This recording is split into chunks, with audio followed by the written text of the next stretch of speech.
Season friendly at the Melbourne Cricket Ground of all places. They faced Newcastle and lost on penalties after a 1-1 draw. Chris Cowlin, the host of the Spurs Chat podcast, which you can also get on YouTube, has flown out to watch the game, and he told us what happened. Well, the game finished 1-1 and Newcastle then won 5-4 on penalties, with Brian Hill missing the only penalty. James Maddison put Spurs 1-0 up. Really good goal. Started with his right foot and then finished with his left. Newcastle didn't actually trouble Spurs in the opening 45 minutes until the very, very end, the last minute of the first half. A cross come in from the right-hand side. Brandon Austin, young goalkeeper, actually put a hand out and it fell right to Isak, who tapped home. So it finished 1-1. Brennan Johnson had a great chance created by Heung-min Son, goalkeeper saved. Newcastle didn't give us that much of a threat, actually, and I felt that Spurs should have won the game. There were two penalty appeals where Kieran Trippier took down Heung-min Son inside the box. Also, a penalty shout for a handball that would probably have been given, I would say, if VAR was taking part tonight. But overall, it was a good game. A good opportunity for the Tottenham Hotspur youngsters. Of course, the under-21s have done so well this season. So, real positives tonight with the young players at Spurs. On a kind of scale of 1 to 10, what was the level of intensity like? Because these players are, many of the senior ones in particular must be absolutely desperate for a break. You could tell it was different. It was certainly different.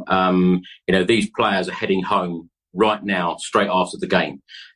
It's 11 o'clock here in Australia, in Melbourne, and the players at Tottenham have been here less than 48 hours. I'm very tired. I was about 8 hours behind Tottenham. And, it is very tiring. It does take it out of you. They've done a training session yesterday that should have lasted 90 minutes. It actually lasted 35 minutes instead because the players were so tired. But I get completely why Spurs are doing this, why the likes of Newcastle are wanting to do this as well, because 78,000 fans were inside Melbourne Cricket Ground this evening. The people that I've spoke to here, the locals, and lots of people have travelled all over Australia to come and see this game. They want to come and see the stars of the Premier League. They watch the Premier League week in, week out. It's extremely popular, as it is all around the world. But 78,000 people turning up for a friendly. The intensity wasn't the same as it normally is in the Premier League. But, fair play to both squads, both teams. They put out, their stars that travelled. They gave opportunities in the second half to a number of youngsters, which was really great to see. Any injuries, I suppose, is the question. You probably can't tell, but again, given the travelling, given the time of the season, it must be, the expected problems that could occur are huge. I know you probably didn't get a complete sense of that, but anyone hobbling off or looking pained or miserable? Thankfully, no. The only people that were a little bit miserable was about 60 minutes in when they took Heung-min Son off.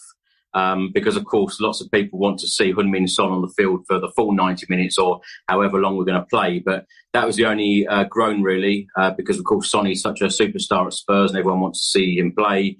But thankfully, no one hobbled off, no injuries. So the concerns that, perhaps pundits, fans and broadcasters had before this, the Euros is just round the corner. So hopefully everyone is fit and well. And how have the club sort of sold this? Because, again, there's been a lot of conversations about player welfare this season. Jurgen Klopp's gone on about it endlessly. They've got rid of FA Cup replays, as you know, and then Spurs go and do this. It is quite sort of a blunt statement. How have they sort of styled it out? Well, I think, Nick, it's fair to say that it is a commercial venture.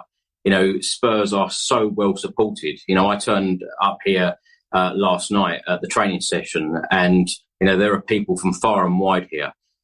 People want to see these stars of the Premier League and, to get 78,000 fans for a post-season friendly is absolutely crazy. But of course, people all around the world, a lot of them haven't ever been to a Premier League game. They haven't ever been to the Tottenham Hotspur Stadium. So when the likes of Heung-min Son, Maddison, Van der Ven and co are turning up in their country, it took me 22 hours to get here, 2 flights. So it's not the sort of thing that people can do, week in, week out. I'm very lucky that I follow Spurs home and away week in, week out. But a lot of these guys have never ever seen Spurs before. So it's great for them. But of course, it is a commercial venture. Newcastle are only here because they want to, promote their brand. They want to promote their club, and they want, to create more supporters. But that's the great thing about Spurs. Spurs are gaining supporters week in, week out. Week by week, month by month. All around the world. Spurs are such a well-supported club. With the fact that it was in Australia, does Ange Postecoglou have a great deal to do with that? But if they weren't managed by an Australian, do you think it would have still had the same level of interest? Probably not. Everyone I've spoke to is so positive about Ange Postecoglou. It's actually infectious. I've just been talking to people all day about Ange and about what he's going to bring, and I'm super excited. I think that it's fair to say that Ange brought a lot of positivity to the club, in the past 12 months that he's been there. But I think there's so much more to come. And I'm told by all of the locals here that we are going to see success at Spurs. And that does excite me. Absolutely. No, it sounds like the positivity is off the scale. And because of that, there has been a lot of talk about a 39th game being played abroad, or not even a 39th game, an actual proper in-season Premier League game being played abroad. From what you're saying, it sounds like the clamour for that sort of thing from a commercial point of view, there are sections of support in this country that will go berserk because of that. But as you say, from an entirely commercial perspective, that clamour is only going to grow, isn't it? It is. I've been to various countries to see Spurs play. When I go to America, the level of support and commitment. And I must say as well that, some of these guys in Australia, they get up 1, 2, 3, 4 o'clock in the morning to watch games. They're down the pub watching it with their friends, family and co. And then they go to work afterwards. So their level of commitment watching these clubs is sensational.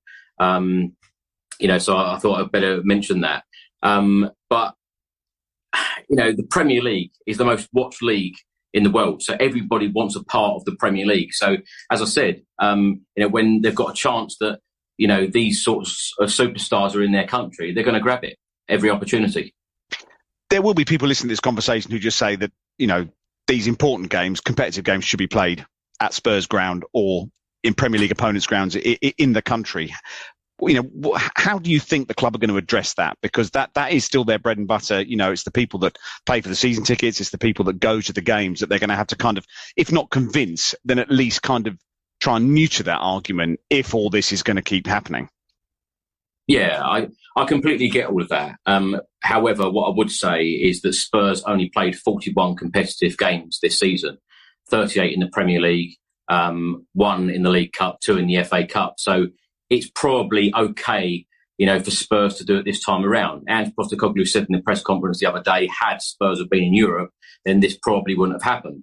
I can't talk for Newcastle or Newcastle fans because they played in the Champions League this season. So they've been all over. Their fans have been travelling all over the place. So that's an interesting one for them. But as I mentioned earlier, that clubs like Newcastle, they want to broaden their supporter base. I think there are 11 official supporters clubs here in Australia to do with Spurs. But, wherever I go in the world, and I've been all over the place supporting Tottenham, the level of support and their commitment is sensational. And of course, they'll now be the Euros, there'll now be holidays and all the rest of it. But Spurs will be back doing this again in it's almost a matter of weeks, really, isn't it? They'll be off to all sorts of far-flung places. Well, we're actually going to Japan and we're also going to South Korea. You mentioned about these big games. We've actually got a game in South Korea against Bayern Munich, and then a week later, Bayern Munich then come to the Tottenham Hotspur Stadium. So 2 games against Munich in the matter of a week, 1 in Korea and 1 in England. But I get people's frustration about, Spurs going to these sorts of places. But I can also see it from a commercial point of view, and I can also see it from, the fans abroad want to see our club. I remember that back in the day, we used to have pre-season friendlies against the likes of Colchester, Swindon, Oxford. They were far easier to get to. Absolutely. No, those were the days, weren't they? And just finally, just something to throw at you. Obviously, while you've been travelling and zooming around, Chelsea have parted company with a former Tottenham manager. I just wonder, as a Spurs fan, how the events of the last 24 hours or so, and you may not have been following it terribly closely because you've been flying around the world, how as a Spurs fan, you respond to it? Does it change your perception of Pochettino? Does that altered events, or again, given the fact that you've got so much else on, has it really? Have you had the time to think about it?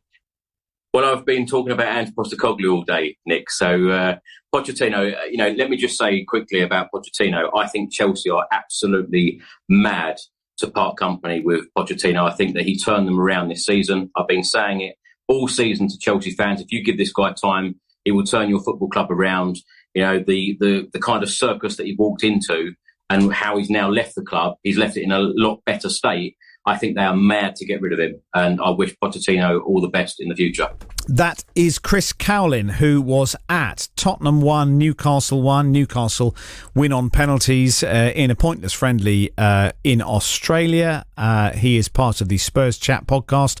It was also available on YouTube, and I believe the podcast from Melbourne is available now. So if you want to catch up on exactly what happened down under, about 12 hours ago they finished playing the game, I think, then you can download it now. So our thanks to Chris, because he spoke to us at 11 o'clock at night and was possibly the most jet-lagged person ever. But it was very good to speak to him anyway. That concludes this evening as far as the sports show is concerned. My thanks to